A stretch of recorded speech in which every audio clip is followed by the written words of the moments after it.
Du 19 au 28 février 1990 s'est tenue la conférence nationale des forces vives de la nation béninoise.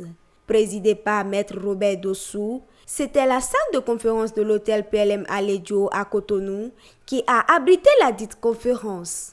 Marquant la fin du règne du marxisme-léninisme, la conférence nationale avait pour but une nouvelle constitution comportant la séparation du parti et de l'État, le multipartisme, la création d'un poste de premier ministre et une décentralisation du pouvoir.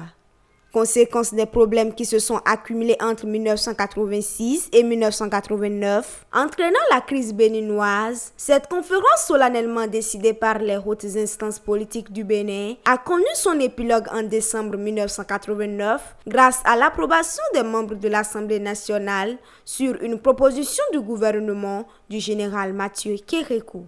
Nous avons pris toutes nos responsabilités en connaissance de cause, en conviant les représentants de toutes les forces vives de notre pays, sans considération de leur sensibilité politique, à une conférence nationale visant à établir par le dialogue, la concertation et la concorde un consensus dynamique et constructif. Le processus organisationnel de ces séances de réflexion a surtout été possible sur accord du parti unique, le Parti de la Révolution populaire du Bénin PRPB.